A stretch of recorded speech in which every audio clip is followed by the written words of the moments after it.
is like, okay, no Matthews, no Nylander.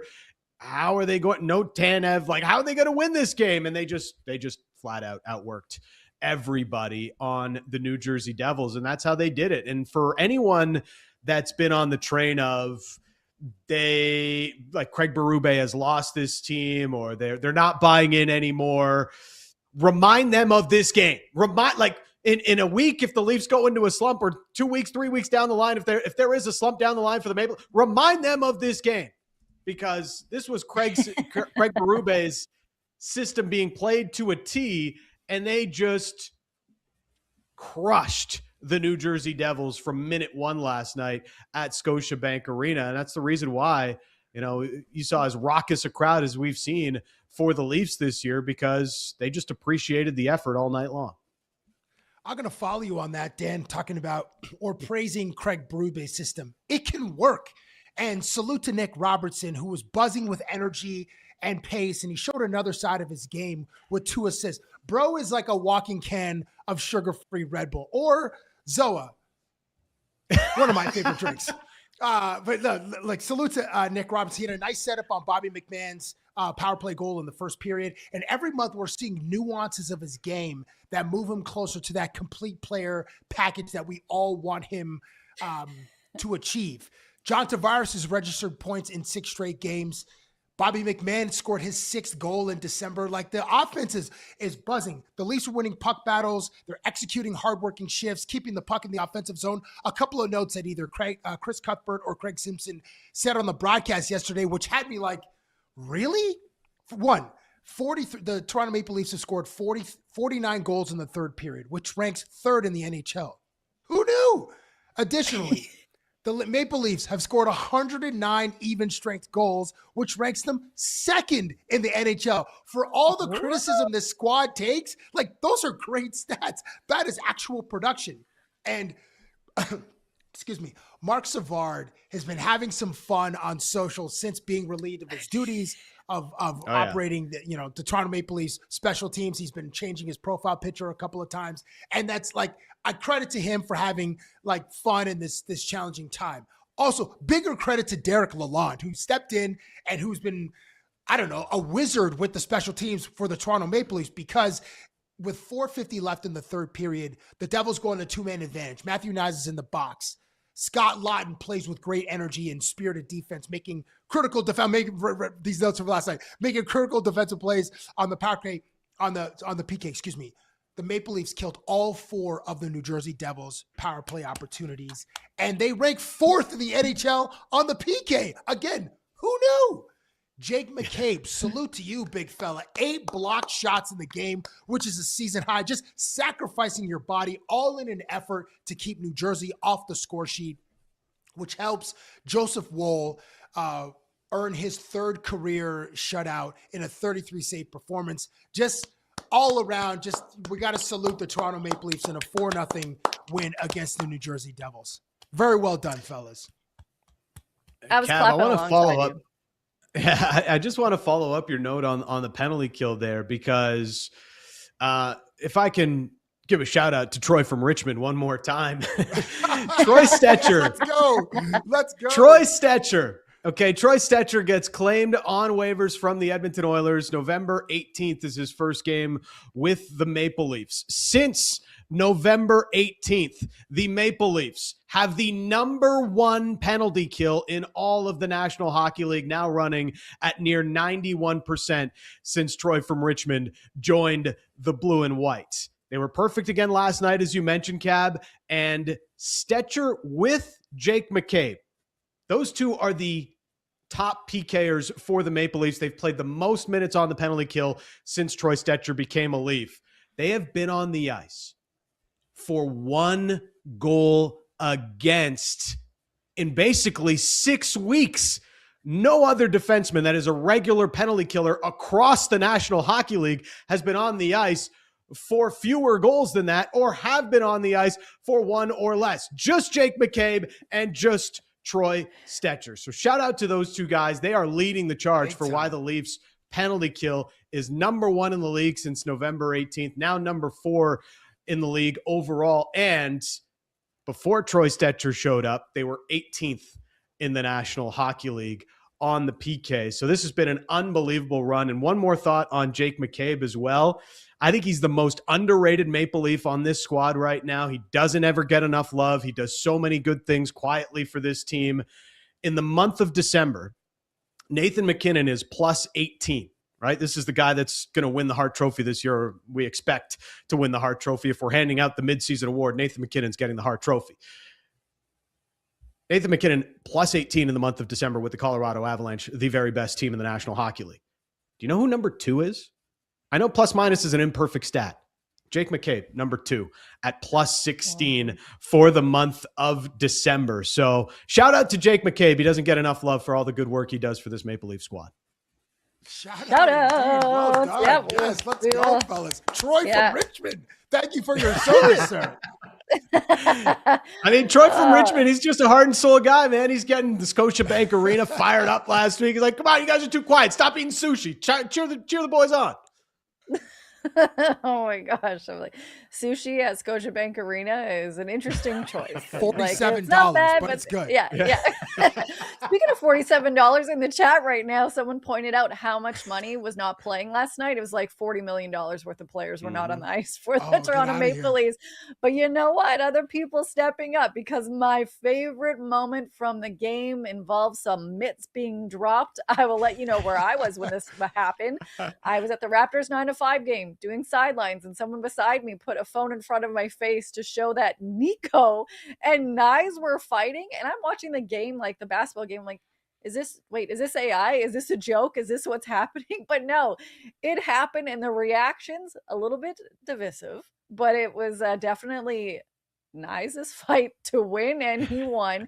But here is what Sheldon Keefe, former head coach of the Toronto Maple Leafs, now of the New Jersey Devils, had to say about this moment. Listen, I mean, do I want our captain and one of our best players fighting and when we're down 2-0 in the third period? Absolutely not. But do we need some guys to step up and show some emotion and show some balls and play with some urgency and competitiveness and step out of character? Yeah, we need more of that. So to that end, I like it. I like that Nico did it, and hopefully it rubs off on the rest of the group in a positive way. I didn't think that it did in that moment. But, you want to talk about gut checks. There's one of the captains out there taking on a big guy, stepping out of character. We'll see what we have with our group, but we need more guys that are going to show a little bit more. More guys to show their balls is what Sheldon Keefe said after the game about the Devils, is how I interpret it. I don't think that's exactly the words what a he little was. bit there, Linz. Yeah, I don't think that's exactly what he was saying, Lindsay. But But kind of. But if you're Leafs Nation, I know a lot of people were happy to hear him say some kind of phrase that went along those lines after the game, and that they're hurting a little bit. So I know they're not mad, but that fight, just seeing the reaction online or from the bench or after in the game, including Matthew Nyes was asked, hey, like, why did you decide to fight? And this is one of the most hockey answers that I've heard in a while, but also just before we hear it, I want you to also let me tell you that this is exactly how I was asked to prom. So take a listen. What prompted the fight between you and Hischier? I don't know, just a bunch of shoving back and forth to start the face off, and asked them, and he went. So nice. Yeah. Just pushing around. They're like, hey, you want to go to prom? That's how Let's you were go. asked to go. Wait, did you accept the invitation? You want to go to prom as such? Yeah. Yeah, and then I'll let you know that I accidentally forgot my prom date at prom because I drove, and then when they called like my family house, they're like, what are you doing? It's like, oh man. So let me tell you. Sounds like a Rocky Balboa marriage proposal. Like, hey, Adrian, you wanna get married or something? It's like, hey, you want to fight? And then what I like out of this is I saw a legendary post on Twitter after about the fight. Take a look at this moment that was posted on Twitter or on X from somebody you guys may know named Dan Riccio, who said, I wouldn't want to fight Matthew Nyes. Down at the bottom, who do you want to fight? So Dan, out of the two of us, who do you want to fight? No, we're not fighting us. I'm not fighting us. I'm We're not fighting best my pals. co-host over here. Yeah. But yes, it would be very much as if like I would be the Ty Domi in that situation. But Ty Domi, even though he was like 5'6", still fought up above his weight quite often. And I don't think I would stand a chance against Matthew Nyes, which is why I wouldn't fight him. Which is why I appreciate and respect Nico Hischier that much more, that he even accepted the challenge, man. Like, you're going up a weight class or two to go up against Matthew Nyes, and he still decided, okay, this is what I'm going to do right now, and he got ragdolled a little bit, but I still respect him for accepting the challenge. Hey, real quick, Matthew Nyes is 6'3", 227. Like Nico Hischier is, I don't know, 5'10", 5'11", probably like one night. He's a finesse guy, he's a skill guy, so. Listen, in that moment, you got to, as Sheldon Keefe said, it's a gut check moment. You got to try to inspire your squad and you try to turn the tide. I think it was 2-0 at that point. But, man, like, you just know you're about to take an L, but you're doing it for the 22 guys on the bench over there, your 22 teammates. I respect Nico Hischier for accepting that fight and taking an L. Yeah. Taking an L. He took an L. Take it. Like he made Matthew Nyes look like Zdeno Chara. Like that's. I'm sorry, Nico, but that's kind of how it felt like going through that. Hey, we respect you, bro. We're not making fun of you. We respect you, bro. Yeah. No, it was respect, trying to get them, rally the troops, whatever we want to say, spark some energy. It just did not go that way, but I love that it happened and it was shocking, and I like the reaction that happened from it. Leafs will be hosting the Winnipeg Jets on New Year's Day, and something happening like a day after is the Winter Classic, happening in the very chilly, known for its snow, freezing temperatures, Miami. Welcome to Miami. So yeah, people are mad about this, but like I'm not. Like the beef some have are like, hey, this isn't even outdoors. So this is inside where the Miami Marlins play, and there's like windows. If you've actually been to the Marlins, like there's some airflow happening, but yeah, I don't know. First of all, like, do you guys like the Winter Classic? How do you feel that it's a summer classic in the winter?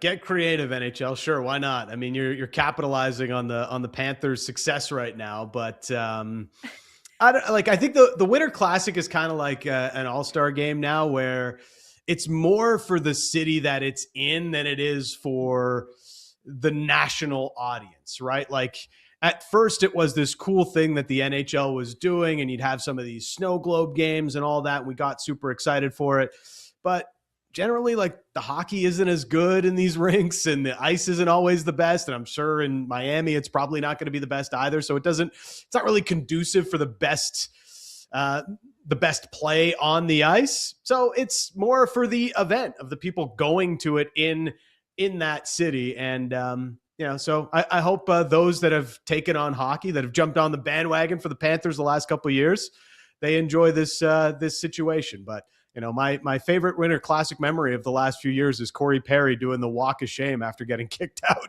with the Dallas Stars a couple of years ago. Like, other than that, I mean, like you're so far away from the rink. You're just like, what is this? Like, you're just watching ants go around and follow this rubber disc around the ice.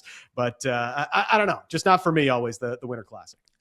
I'll still watch it. I like innovation, and this is a counterintuitive choice to have it in Miami and have it inside of a baseball stadium. The setup looks cool. Like, that looks cool. And obviously it's going to be climate controlled, so the ice shouldn't, in theory, be an issue like it had been.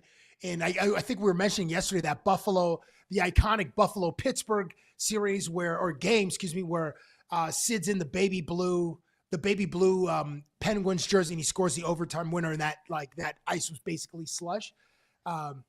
My favorite, the Winter Classic that I remember most vividly, because it was minus 800 degrees Celsius. It was like playing a game on Saturn, was Detroit versus Toronto in Michigan at the Big House. The Big House.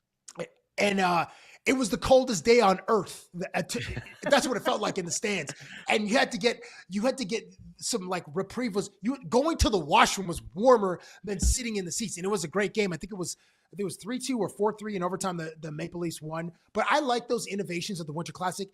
And if I'll say this last thing, I think it was during COVID. Remember when the Winter Classic was at Lake Tahoe and the sights and the sounds were just gorgeous? If they had a sort of neutral site Winter Classic, similar to what the NBA Cup does in Vegas, like having that game in Vegas. And I don't know if the NBA will continue having the NBA Cup, like the final game in Las Vegas, but I kind of like a neutral site game. And if it's going to be a television show, which it is, then make it look pretty. And that Lake Tahoe game, I don't know if logistically it was easy for the players and everybody to get there, but it looked beautiful on TV. I think Colorado played. I can't remember the result of the game, but I remember it like in my mind, like, oh man, this looks incredible. I will say, since we've been one final thing on this, because we've, Sheldon Keefe wanted his team to show some balls. And last night, Brad Marchand, obviously with the Florida Panthers, had his 1,000 point celebration. And he's a great player. He's going to be on Team Canada. I had to be reminded that he wasn't on the 2014 Sochi team because, he hadn't had his breakout yet and become, a point per game player, the guy that he is now, and now 1,000 point player in the league. So good for Brad Marchand. But I would like for George Peros, head of the NHL's Department of Player Safety, to sack up just for once and actually lay some discipline on a Florida Panther, because Brad Marchand went behind the back, elbow to the head of Mike Matheson in overtime last night against the Montreal Canadiens, and he's not even getting a hearing. I mean, how do the Florida Panthers keep getting away with literally everything? It doesn't make any sense at all. And George Peros, guy sees like an egregious attack on a player in the NHL. He's like, you know what? I'm going to go for a coffee. I don't think this one warrants a suspension. There's been 2 suspensions in the NHL all year. Are you kidding me? George Peros, get off your ass and start doing something. This is the Department of Player Safety. Who are you saving? Nobody's getting saved in the NHL right now. It's ridiculous. They just didn't want to kick Brad Marchand out of the Winter Classic, and it's just infuriating because Florida just keeps getting away with everything. He's infuriating. Goes with Sam Bennett on Anthony Stolarz last year. I'm still frustrated about all of this. Jeez. Yeah. Let's get him going. Let's see how frustrated we can get Dan. I'm here for it, but anytime Brad gets mentioned, I get frustrated. I can feel like my blood pressure rising. And when even there was conversations, he could come to the Leafs. I'm like, hell no, because I don't want to have this conversation about a Toronto Maple Leaf being a dirty player and not getting called for it. Now I'm spicy with you, Dan. I want to throw stuff at the screen, but I don't want to break my own camera. So some people may be spicy about what's going to happen around the Olympic roster. By the way, World Juniors, Canada and Finland tonight with first place in the group on the line. We will see what happens. But at 12 p.m. Eastern, we will see who is going to be on Team Canada's hockey Olympic roster for the men's hockey. We are not going to speculate over who will be on it, but we will hear Dan's all-Italian lineup. And that's amore. Let's go. Break it down. All right, these are the giocatori, the Team Canada for if it was only Italian Canadians. And it's a pretty good team. You got a top line led by Macklin Celebrini. You got Tyler Bertuzzi, who's off to a great year. Gabe Velarde, shout out to him with the Winnipeg Jets. He's been unbelievable the last few years. Adam Fantilli, Nobleton's finest. He's having a great year as well with the Columbus Blue Jackets. My boy and fellow Woodbridgian, Anthony Cirelli, leading that third line. So there's some really good talent here on this squad. I did make a couple of mistakes. Brandon Carlo is, in fact, American, so I do want to point that out. He's getting kicked off the team. He's getting replaced with Vince Dunn because we all know the Dunns are very Italian. And so Vince Dunn, I had to be reminded, is of Italian heritage as well. So he gets in on the Italian-Canadian Team Canada roster. Yep, Italian Dunn. When the moon hits your eye like a big pizza pie, that's amore. Yeah. Cabbie, what do you got? Dan, how would this team do? Like, could this team be? I don't know. Azerbaijan or I don't know, Portugal or something? That's a pretty good team. Actually, no, it is pretty good. That top line is nice. Yeah, if things go well, they could maybe play for a fifth place consolation, I think. It's the good vibe squad. It's the good vibe squad. The espressos and panini squad. The good vibes are not following the Denver Nuggets, who are in Toronto tonight to take on the Raptors. They are without four of their starters. The Joker, he is out for at least 4 weeks with a hyperextended knee. Jamal Murray in town, maybe going to have another big game in Canada, his home country. He grew up near Toronto, but yeah, that's not good. Not looking too good. We also are seeing that RJ Barrett looks like he's going to be playing tonight for the Toronto Raptors. That's great. We will have no Yak, but here's what Jamal Murray had to say about the scenario right now, not having Joker in the lineup. It's the same kind of mentality, just next man up. We got to focus on what's in here. Obviously, he's not just a big part of what we do, but almost everything what we do. So we just want to see him healthy. For the most, we just want to see him healthy, and everybody's in here to ready to step up. A quick positive note about the Raptors organization. Yes, they're on a 2-game winning streak. They did the back-to-back win, very close 1-point win that saw, a lot of celebration on Monday. 9:05, they won last night. They're continuing their perfect win streak. But Dan, I want you to bring in the chat online into this conversation and question that you posed to me and Cabbie beforehand, where I had to break this conversation and say, hey, let's save this for the people. So let's bring it up. And Cabbie and I will react. Can you tell everyone the kind of thought that you posed today? So I wonder if I'm like on this island myself, or if, this is just a me thing. And it is Nikola Jokic. Last 5 years, he's probably had one of the best 5-year stretches in NBA history. He's got the 3 MVPs. He's been runner-up all 5 of those years. Has an NBA MVP, has a Finals MVP, and has an NBA title as well. It's like incredible what this guy has done. But I don't know if he's being truly appreciated as not just a great of the game today, but as a guy who's, I don't know, like an all-time great. I know he's only 30 years old. He's still got a lot of career left, but is he already a top 10 NBA talent of all time? Is anybody having this conversation? I feel like Nikola Jokic doesn't get as much love for how dominant he's been in relative to NBA history. So let me help out your argument. I saw this tweet, or this thought was floating around on Twitter a couple of days ago. So Nikola Jokic this season, 29.9 points per game. His points per game are higher than Shaq's best season. 12.4 rebounds per game. That average is higher than Karl Malone's best season. 11.1 assists per game. That is higher than Jason Kidd's best season. 60.4% from the field. It's higher than Tim Duncan's best season. He is the highest, player efficiency rating, 35.5. And there was also another metric about, it was a Kareem Abdul-Jabbar. I think it was field goal percentage, but the numbers are incredible. There's another one that I found right now in the NBA. He's second in points, first in rebounds, first in assists, first in field goal percentage. He's shooting 43.5% from the field, from 3-point range, and 85% from the free throw line. His numbers are insane. And I think in basketball circles, he is recognized as one of the all-time greats. And Stan Van Gundy, I remember hearing about a month ago saying he's the best basketball player he's ever seen, which sounds crazy because Stan Van Gundy is a career basketball guy. He's a former head coach in the NBA. And Michael Jeffrey Jordan is still alive and played in the NBA. Now, Jokic's numbers are wild, and they're mind-boggling, and they don't make sense. But I believe he's still getting respect from basketball pundits, the stat nerds, the advanced metric nerds, maybe the casual fan. It doesn't recognize his greatness or give him the requisite, the fame that maybe he deserves, because he's a guy that would rather be, playing with his horses in Croatia versus hooping. I mean, it seems like, I don't know. And his giant brothers.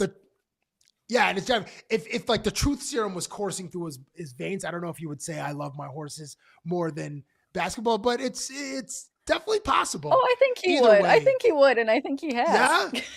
Yeah. He gave that way, vibe after they won the NBA title. He's like, I don't want to go That's to the true. parade. I just want to. I just want to go. I play just with want to my go. host." Yeah, that's right. That's right. He's a simple guy, but just in an absolute elite talent, and a talent that we've never really seen before at his size and his look, his physical look. And you're like, this guy is making.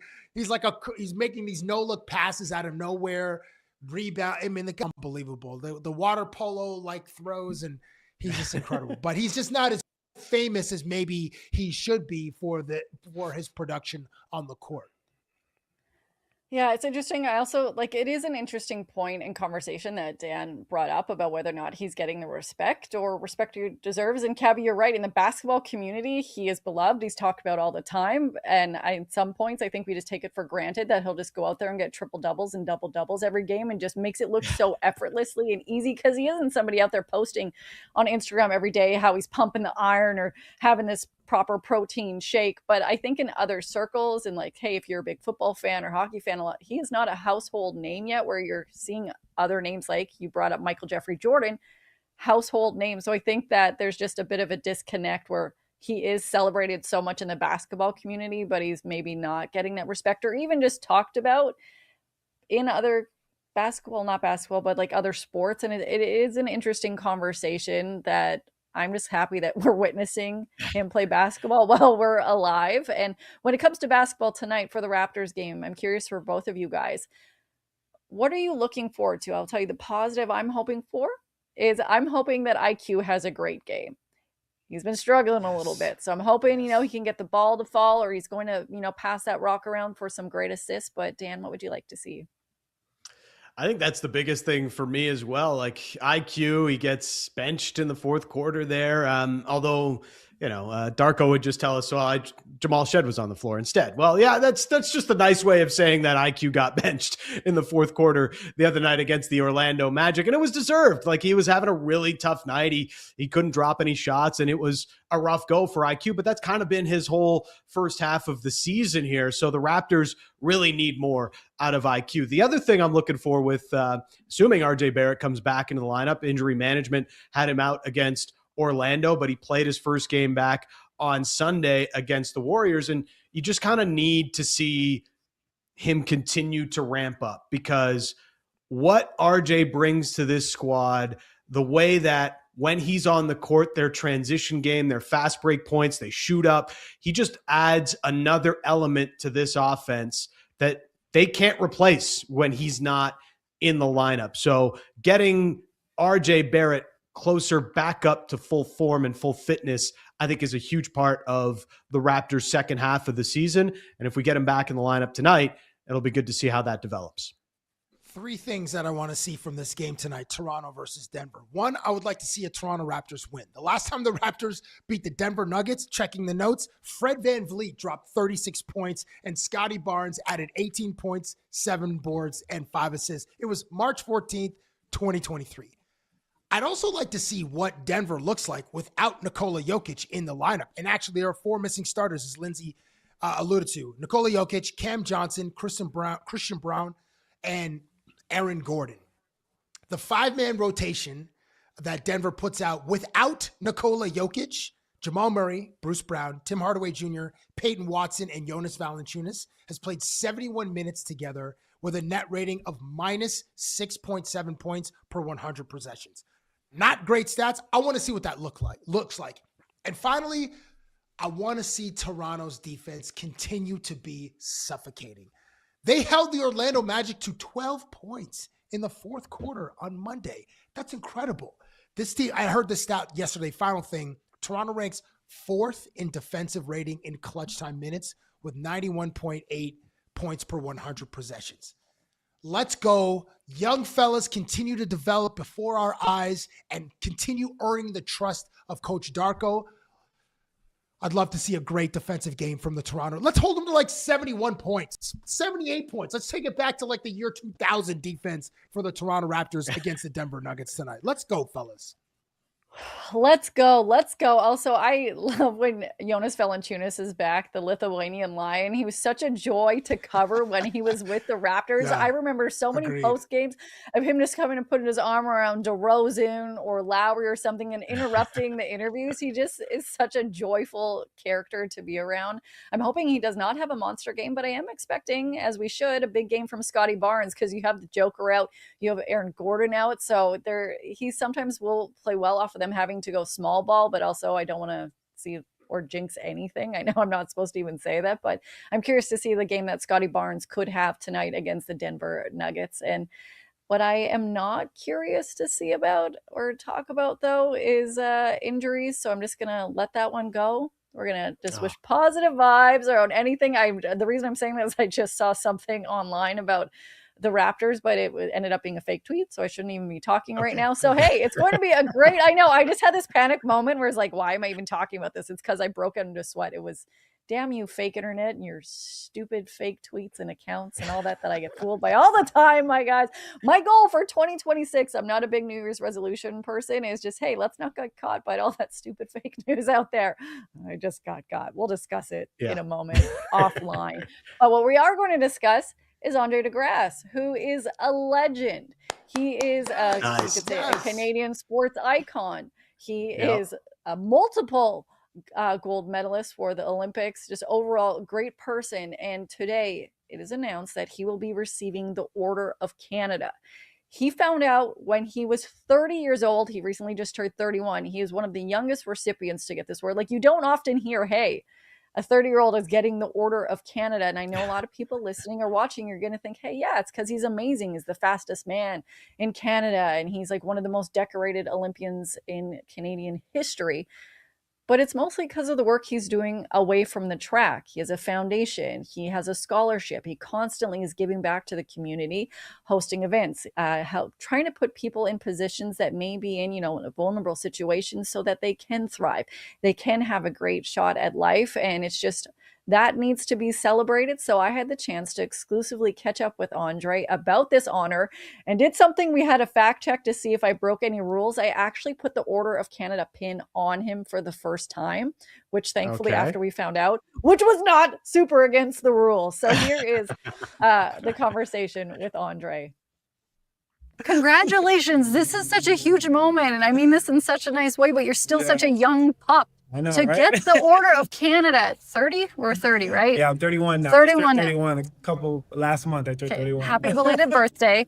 But how did you find out you were getting this honor? Yeah, I was in my car and I remember getting a random phone call from a Ottawa number. I thought it was like a prank call at first, and then she's like, "No, congratulations! You just received the Order of Canada." And, a whole bunch of in between lines. And I just was like, okay, thank you. I appreciate it. And it didn't really sink in at that moment. And then later on that day, the representative sent me an email and saying, here's the whole list of the breakdown. And I was like, oh, wow. And then that's when I was like, oh, thank you. Like, it was a huge honor, basically. You get nominated. People kind of vouch for you. They do a background check to make sure you're not shady. But Ryan Reynolds was part of the crew. When you found out about that, like, when you were young Andre, did you think, hey, Deadpool's going to be writing about how great I am? No, not at all. I mean, it's pretty cool. I mean, even when I met Ryan and, I remember when I won the Olympics and he reached out to me and saying congratulations. It was a pretty cool moment, and to be able to have that relationship, and he's, out of the blue just said, hey, I want to nominate you as well. That was an incredible feeling, and definitely, I think he just received his last year, so it's pretty cool to, come after him, and now I'm being able to receive mine at such a young age, to be honest. So, it just shows, that I've done so much in the first part of my life, but I'm really grateful and really happy about it. Yeah, and then we'll call him Old Man Reynolds because it's so late in life, no messing with you. But obviously he's a big deal, like director, producer, writer, movie star, but you're working on your own movie about your life. Where are we in the process of this? Yeah, I mean, I'm looking forward to that.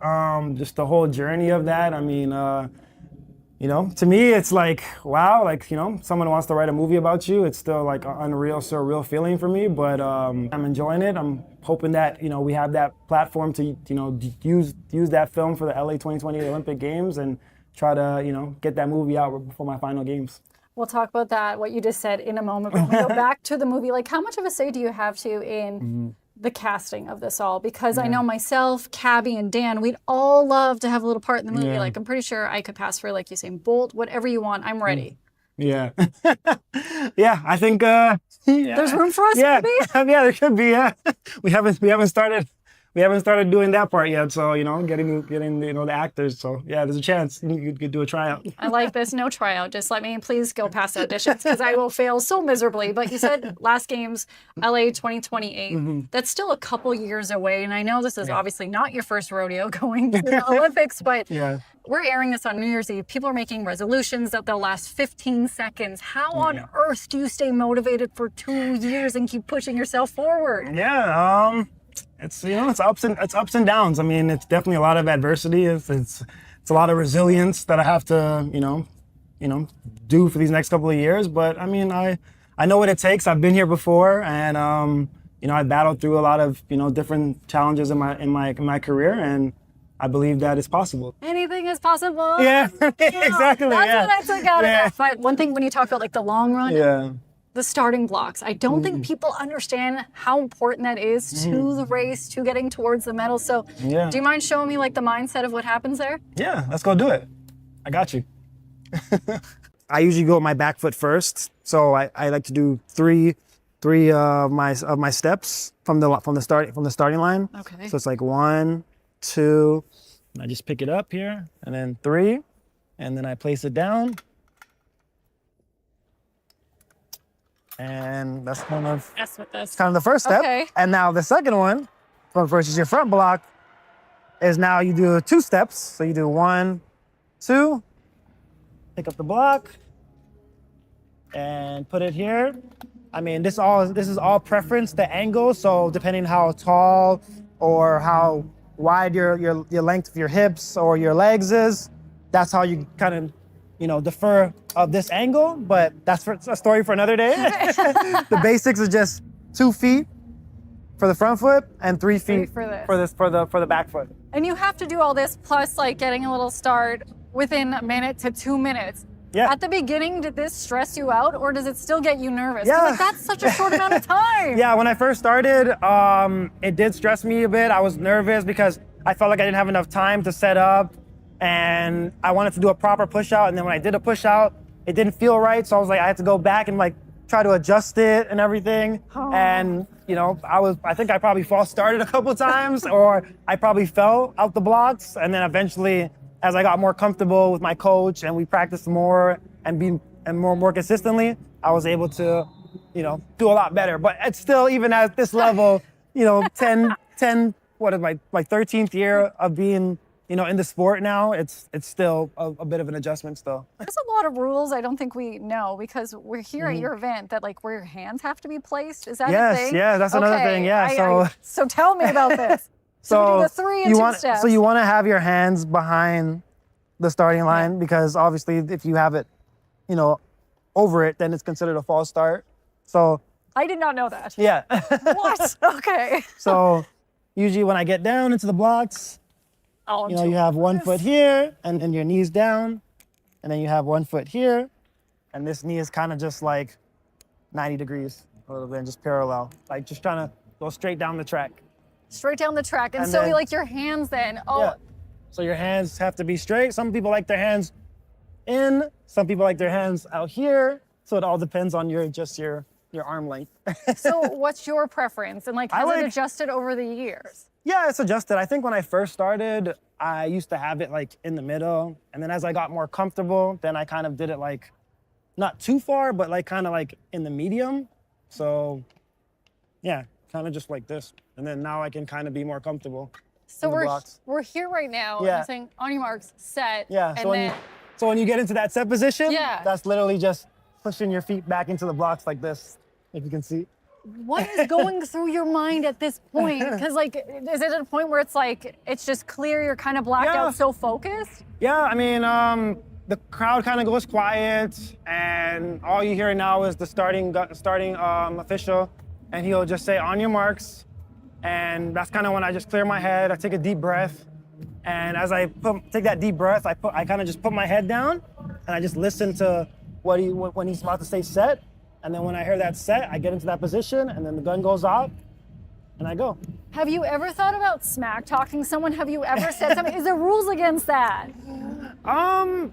Nice. When you're in the blocks, I mean, everyone's but like I would think like before the actual race, yeah, like people will kind of try to make people nervous. They look at each other, try to give them that little, that stare like down. I'm Dylan Brooks. Yeah, the little stare down, like like I'm gonna beat you. But I mean, most of the time, like when you're actually in the blocks, it's kind of like that's over. Like you wait till after the race to kind of smack talk again. Oh, I love this. Well, you heard it from Canada's fastest man and from the slowest woman in Canada. Let's go. Are you the slowest? Are you actually the slowest? Did we get you on camera running any sprints, Lindsay?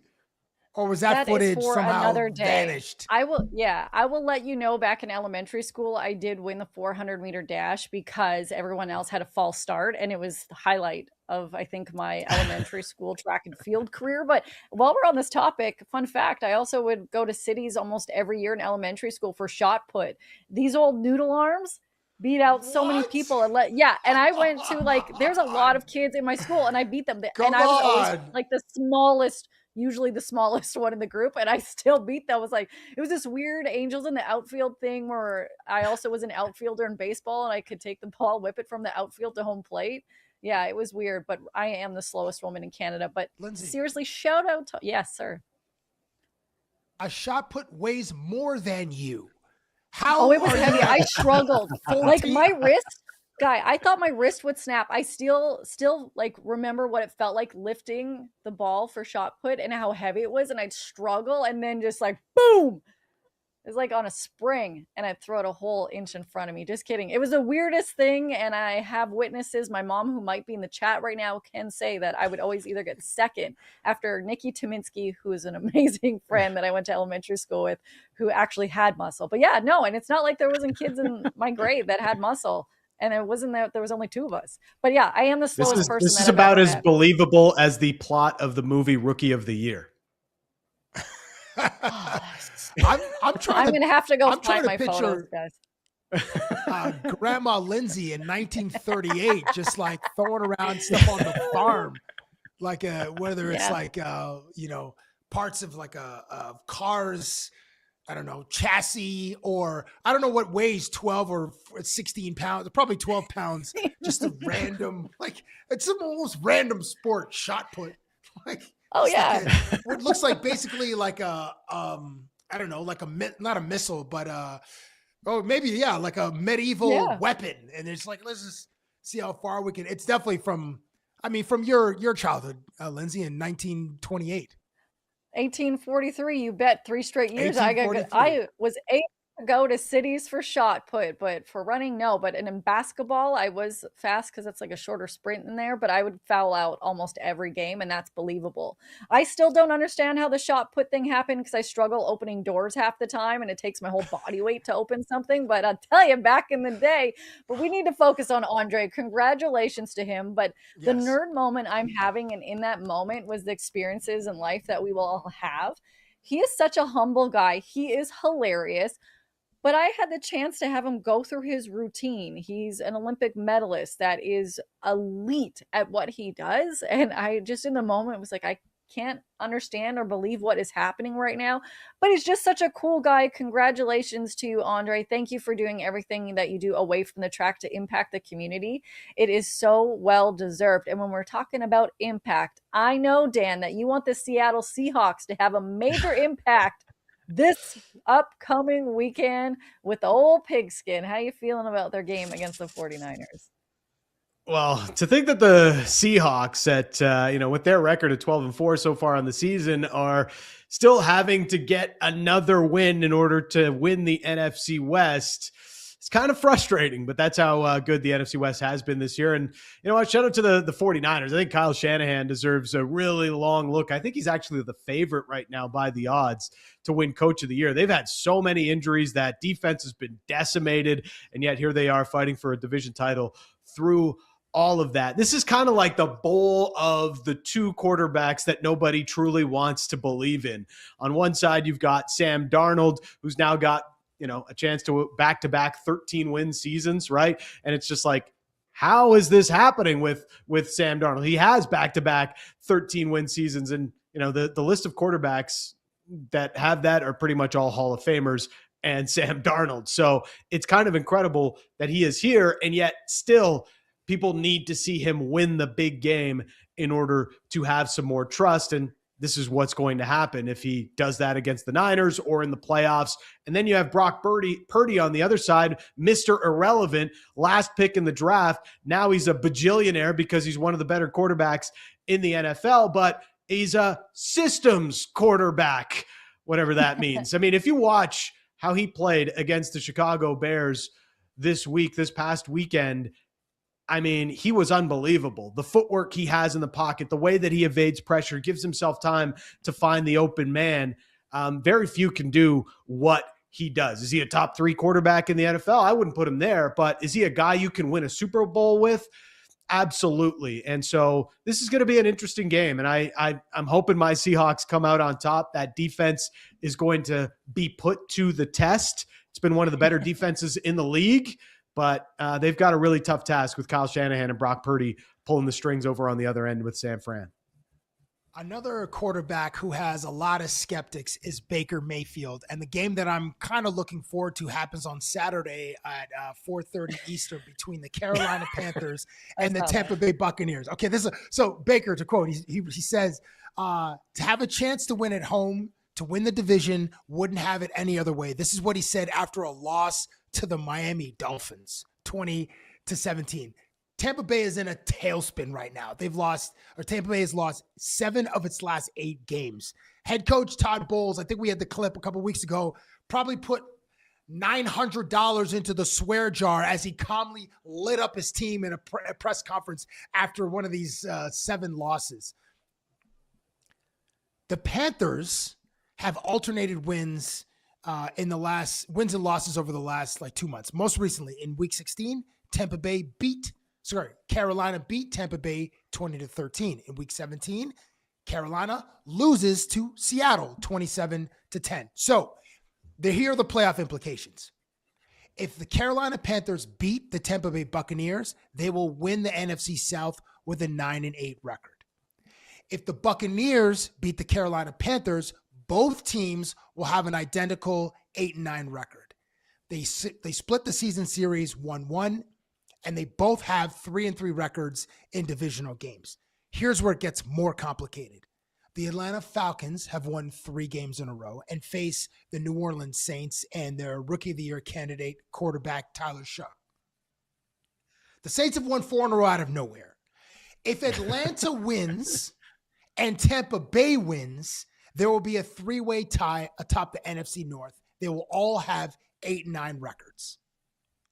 But here's the tiebreak in head-to-head records. Carolina has a 3-1 record over the other 2 teams, Atlanta and Tampa Bay. So Carolina, even in a loss, would win the NFC South and advance to the playoffs. Now, if Tampa Bay wins and Atlanta loses, Tampa advances to the postseason. I know it's really complicated. This is the first time it's happened.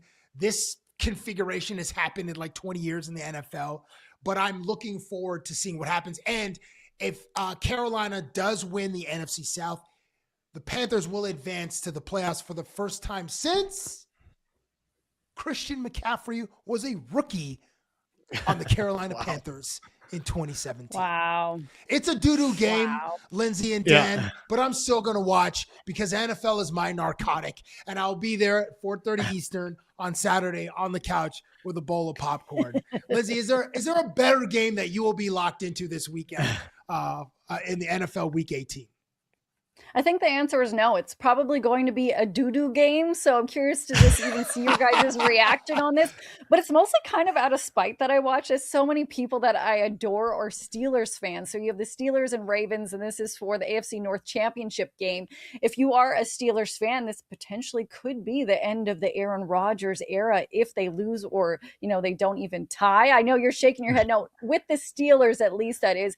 I know they're coming off of a rough performance against the Browns, but a couple question marks. I'm curious to see what happens is that they're saying that they're optimistic that TJ Watt could play, but did he not just get surgery on his lungs? Like, give the bro a break. Football is not everything. So Mike Tomlin said this within the last 24 hours. That to me was one of the more surprising things. I know with Baltimore that it is to be determined if Lamar Jackson will play at QB. It's just, I know there's a rivalry and they recently played each other, which I believe the Steelers were on the road and it was arguably one of Rodgers' best games throughout this season. I'm just curious to see what will actually unfold there because Steelers fans, a lot of times they hate the Ravens. They both had an up and down season. So it could be a really ugly game, but you're hoping if you're a Steelers fan, it's not as ugly as the Browns. But hey, it could be a boring game. And Cabbie, you've seen a lot of boring things in the NFL, haven't you?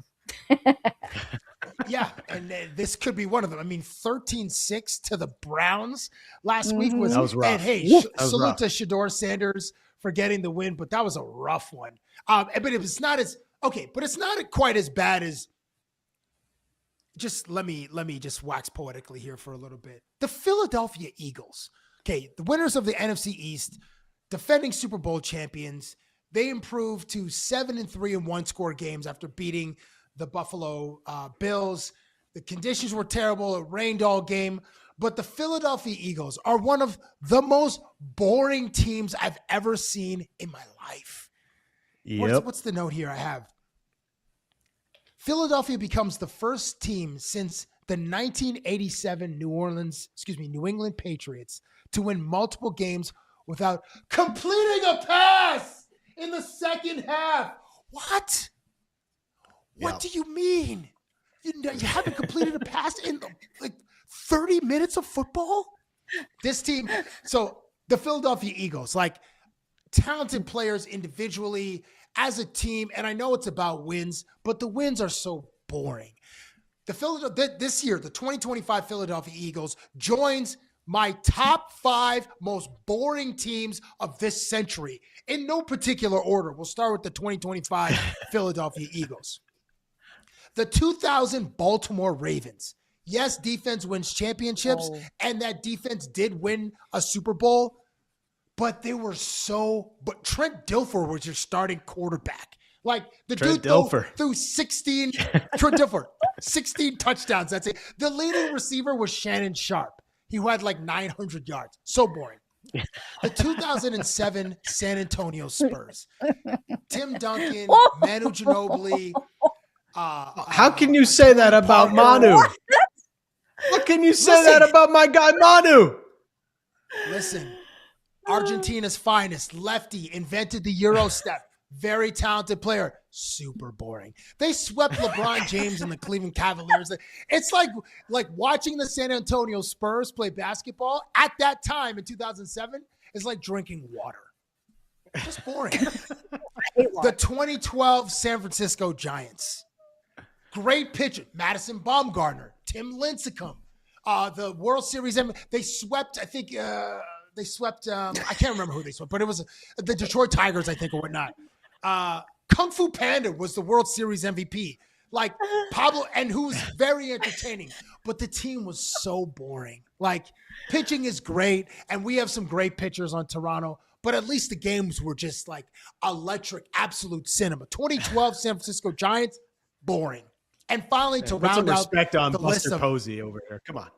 Okay, yes, Buster Posey, yes, and he's doing a great job as a general manager in the front office for the Giants. And yes, he was an MVP either in that year or 2014.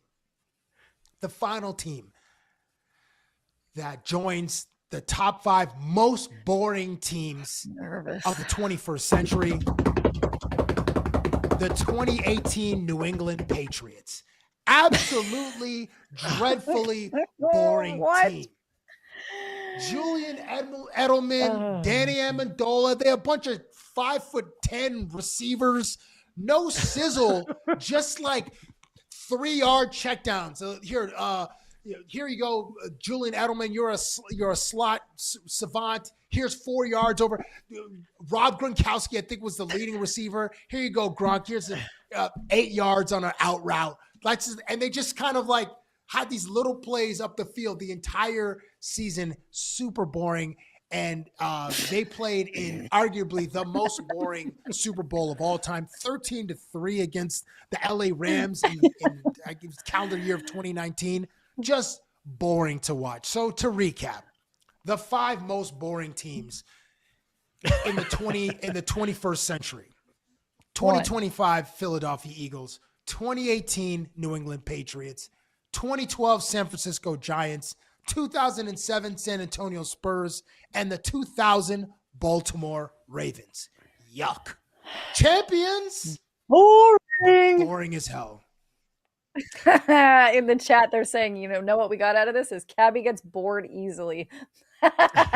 Great list, buddy. I don't get bored by greatness, but those are okay. You can't dispute those. I mean, maybe you can, but you can't really dispute those.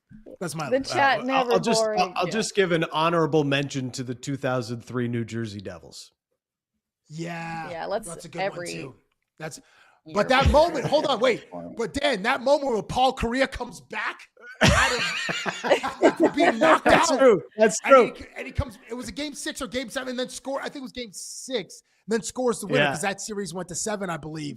Like, that was just incredible. Like, my God, it's like Frankenstein's monster, like, comes to life. And then, not to call Paul Correa a monster, but you know what I mean? Like, thematically, cinematically, what a moment. But you're right. New Jersey Devils, the dump and chase, holding jersey. The trap. Just 5 guys lined up in the neutral zone. Oh, my God. Yes. I want to forget it. They had to change the National Hockey League. They had to change the way they play hockey because of the Devils. Anyways. I love this moment.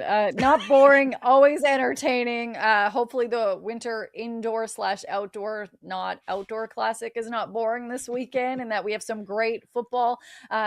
Thank you to my mom, Joyce Dunn, who had my back in the chat to say, yes, in fact, I was telling the truth about my shot put history and that I was also a good basketball player. I was definitely feisty, but thank you for my mom. We do have some photos eventually to back it up. I don't know if a camera was around in 1901 for shot put, but I'm pretty sure there's records in the city of Regina, Saskatchewan. Not boring.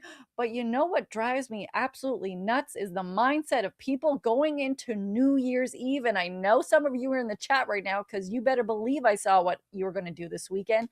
The polar bear dip. No. Oh, my goodness. That is crazy. How is There's this? so many things. Why? Dan, you did the closest thing to it, which is, what is that, an ice plunge? Why do you hate yourself? Yeah, I've done a cold water plunge. I was convinced by a friend that this was something I needed to try, and so I tried it. It's my buddy Bart, and he's he had a whole thing going. You do the cold water plunge, and then you go into the sauna, and then you go back and forth, cold water, sauna, cold water, sauna, and it's supposed to do some good things for your blood circulation. I don't know. All I know is I was really freaking cold. And that's why I would never do the polar bear swim. I can't believe people. I think still we both do know this. Cabbie and Do they do this in are Regina? Yeah, and then you just get frozen in Wascana Lake in the middle of Regina, Saskatchewan. Yeah, they do this, and I'm like, why? Because it's -40 sometimes, and then you can't because it's not healthy or normal people. Why? I just like. They call it cold therapy. I call it hypothermia. I call it I hate myself therapy. Let's do this. Like, let's make me so cold that I'm hurting for a bit. But I understand somewhat the health benefit. It wakes you up, whatever you want. It could be good for your muscles. I'm never doing it, but something I could see Dan do, because for weeks it's been going off in the chat about you wearing tighty whities. Do not confirm or deny this. You brought that conversation, and it was He brought it up like a couple weeks. Something about how he doesn't, and then it was brought up in the chat yesterday, which made me laugh because someone thought he got some for Christmas. But in Toronto, I'm pretty sure this happens all around the world. There is a half-naked winter skate, which like Okay, this is. There's no need for this. Put some clothes on. Wow. This is the most Canadian thing ever. Like hockey, half naked, just skating around downtown under the Gardner Expressway. Like this is so Canadian. I don't need to see the guy in the gray briefs any more than I already have, or the red ones that we just passed. Or anything. But it's just like so many things to take out of this. If I can be like that mama bear. Yesterday, I wiped out so hard. It was hilarious. But like I had like full winter coat that was puffy and pants on. And like I have a bruise and it's hilarious. But if you wipe out and you're in your skivvies, first of all, things may fly out that people don't want to see. And it looked really cold out there, my friends. Yeah. So you know what I'm saying? But the risk of injury. Stanza in the pool moment. I was in the pool. Cold or whatever, but it's just wear clear bubble wrap is my suggestion next time. I have no idea, but before we go, if you choose to do that, good on you, because I know some people think I'm crazy. I love when it's like 33 degrees outside and my temperature inside where I live is usually around 29, and people are like, what the hell is wrong with you? The answer is warm. A lot is wrong with me. But I hope that you guys are right with your Proline pick of the day, because when watching your favorite sports make things interesting with Proline, you must be 18 plus to bet in store, 19 plus online. For Ontario residents only, please bet responsibly. Dan, what do you got for us? Well, I know everybody's jumping on the Buffalo Sabres bandwagon. Okay, just people in Buffalo are. But they've won 9 in a row, and the good vibes are rolling for the Buffalonians, but I think it comes to an end tonight. They're in Dallas, and I think the Stars are going to win this one on the back of their big-time scorer, Mikko Rantanen. So give me a Mikko Rantanen anytime goal for the Dallas Stars tonight. For entertainment purposes only, Denver versus Toronto tonight. Jonas Valanciunas has been averaging 8 points per game in a reserve role. He's a traditional big whose playing time should increase tonight because Nikola Jokic, as we discussed, will not be available for the Nuggets for the next 4 weeks. So if he logs around 20 minutes tonight, that will put him in a favorable position to score more than 14.5 points. That is my Proline pick of the day. Jonas Valanciunas of the Denver Nuggets scoring more than 14.5 points against the Raptors tonight. I know that's bad vibes, but that's my pick. Weird vibes in the chat also today. Thank you for joining us all week and since this show started. I'm going to give a quick plug. I'm sorry to do this. I didn't clear this with either of you guys, but to the podcast 6 inning stretch that I co-host with Whit Merrifield, because we have a new episode today. I forgot to talk to you guys about it. It is available right now. However you listen to podcasts, it's on YouTube under Blue Jays Nation. We had Joe Carter on, and I finally got to ask him about how he was the entire plot for the movie Big Daddy. I kept forgetting over the years. Do you remember this? He is the entire plot about how that kid came to be. And so it was World Series. The guy says he went to Hooters, had a couple drinks, and then they were celebrating the Joe Carter moment, and bada bing, bada boom, they had a baby. And that was the character from Big Daddy. And so I asked him about how did he find out? Did he know beforehand? Also Drake using him as his album artwork. Did they have a collab on that? Back-to-back, so, yes. So, nice. like, things I want to know. Yeah, cool. Love Thanks. I appreciate you, Cabbie. I feel weird promoting it, but it's just I'm promoting Joe Carter because, like, I forgot to ask him this for, like, a decade. Go listen to that. But more importantly, come back and listen to us on Monday. We are off until then. We wish you nothing but happy times and New Year's. If you're going to do the polar bear plunge, if you're going to go skate naked, have a great time. We can't wait to hear about it in the chat on Monday. Thank you for joining us for another episode of Off the Roster. Happy New Year, folks. Hope you enjoyed this video. If you want more Off the Roster content, make sure to like and hype this video and subscribe to the Nation Network YouTube channel.